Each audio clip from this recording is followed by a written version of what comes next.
right, we got a 4-game slate in the NHL tonight. RotoWire's Paul Bruno is here to help us make sense of it. But before we get to tonight's slate, Paul, let's break down a few deals that happened this weekend. The Panthers were big movers, getting Giroux and Ben Sherratt earlier last week. So Bruins and Maple Leafs also deal for some help on the blue line.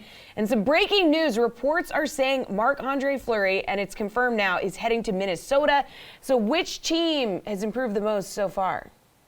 Well, you got to like the ad for Minnesota. Their goaltending was a little bit of a disappointment most recently, but now he'll be partnered with Cam Talbot in one of the best tandems in the league.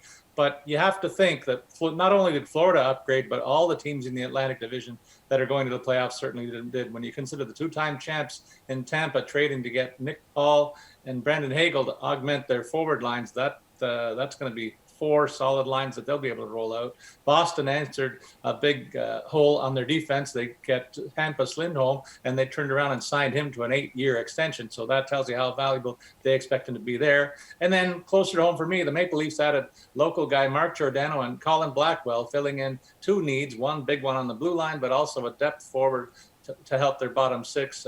This Blackwell guy is a real pest, and I like those guys when they're on my team.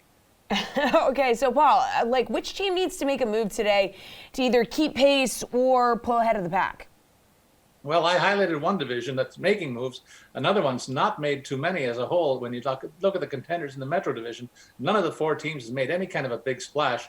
And you got to think Carolina's got to be one of the teams that has to do something. They're reeling right now, having lost 4 in a row, and their first place standing in the division is up for grabs when you consider there's only 8 points that separate 1 to 4 in that division. So I'm expecting that some noise to come from the 4 teams that are vying for those playoff spots right now.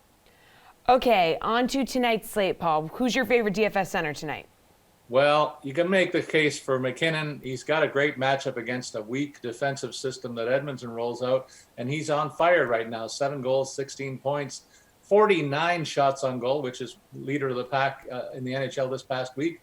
And he's opposing McDavid and Draisaitl, who cost $9,000 and $8,400 respectively. I expect a lot of goals in this game, but I prefer to save a little money and pick a guy like a Nazem Kadri from the same game, priced at only $6,700. He's produced 8 points and 26 shots on goal. That's a little down from what he's been doing all season long. He struggled a bit, but I think this is a real nice matchup for him to get off the schneid a little bit.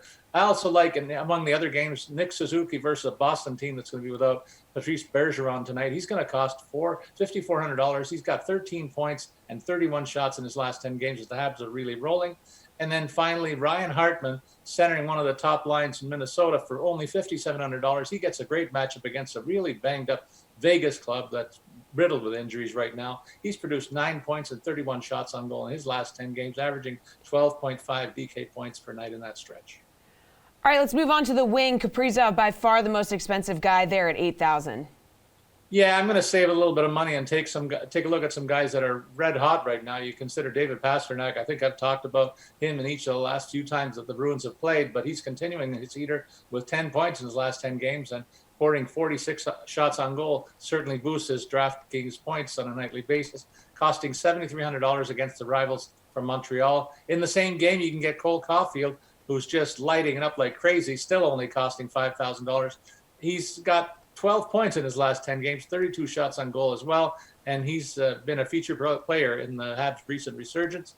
And I got an eye full of Philip Forsberg, the hottest scoring winger on the board right now for Nashville. They get a great matchup against Anaheim, a club that's leaking goals against and also trading away their best defenseman, as I mentioned earlier.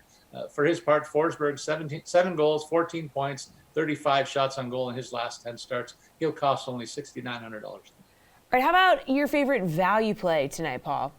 Well, there's usually a bunch of, it's fun trying to hunt down some of the guys that have great opportunity. I come up with 3 guys, and one of them is Zach Hyman from the Oilers. He's got only 6 points in his last 10 games, but I like the fact that he's pouring a lot of shots on goal. He has 41 in his last 10 games. He gets left wing on the second line against Colorado tonight. I think that could be a real shootout. He only costs $4,800.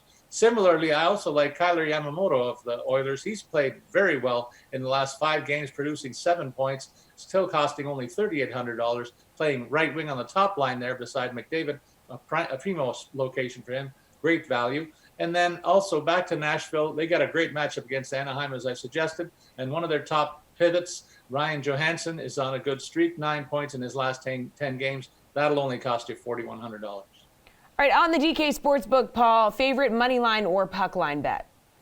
Well, I take a look and I see Montreal at Boston plus 190 on the money line in a rivalry game. The Canadians play very well against the Bees, and the Bruins are going to be without Bergeron, so I like them as an underdog pick there.